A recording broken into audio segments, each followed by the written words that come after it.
Hello，大家好，今天我们来聊一个话题，这件事正在彻底改变我们所有人的职场，那就是 AI。你是不是也觉得公司导入 AI 就是要来帮我们分担工作的？但事情可能没你想的那么单纯哦，它很可能正在悄悄地从你的小帮手变成你的新主管。所以我们今天一开始就来问大家一个很直接的问题：你现在工作上在用的 AI，它到底是在帮你，还是在盯着你？这个问题真的就是我们今天整个讨论的核心。好，那为什么会有这种转变？背后真正的推手其实不只是技术本身哦，而是一个更现实的力量，那就是来自华尔街的资本压力。你想想，那些科技巨头在 AI 上砸了几千亿、几兆的钱，现在投资人都在等着看，钱什么时候赚得回来？这种巨大的压力就催生出一个我们称之为 AI 炼丹炉的环境。你可以想象，这就像一个压力超大的高温熔炉。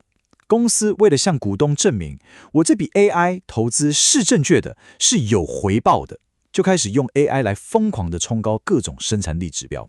那谁是燃料呢？没错，就是身在其中的员工。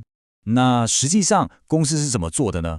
说出来你可能会觉得哇有点夸张哦。你看，科技巨头为了把这些贵得要命的 AI 系统卖给其他产业，他们得先证明这东西真的超有效。那去哪里找最好的实验对象？当然就是自己家里那些最优秀、最拼的员工啊。所以他们开始给内部团队下一些听起来根本就是不可能的任务。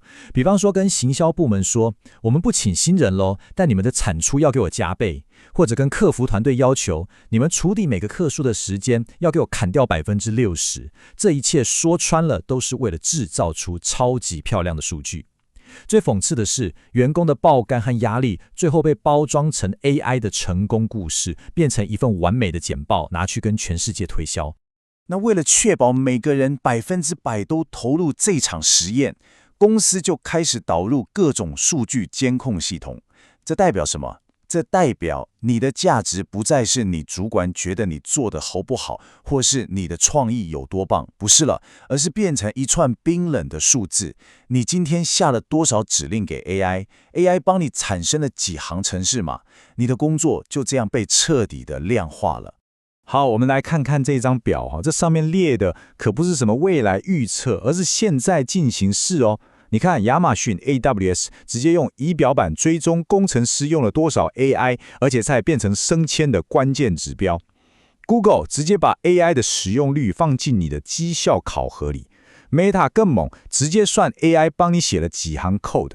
但最夸张的，我觉得是 Salesforce， 连员工要请个假都要先给 AI 审核，由它来判断你会不会影响到公司营运。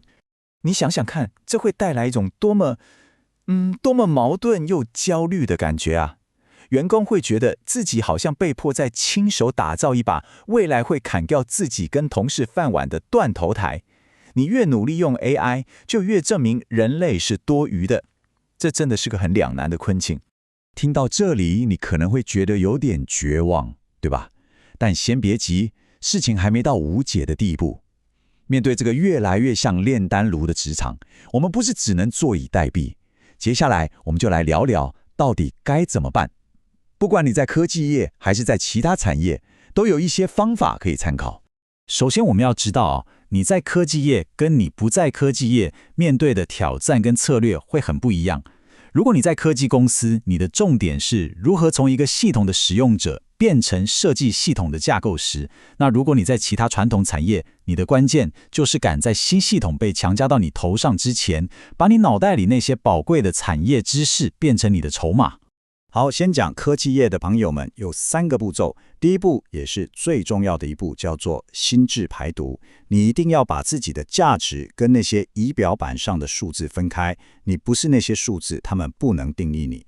第二，你要从一个执行者变成一个系统创造者，不要再只是用工具，而是去思考怎么设计、建立自动化的流程给别人用。当你变成制定规则的人，你就很难被取代。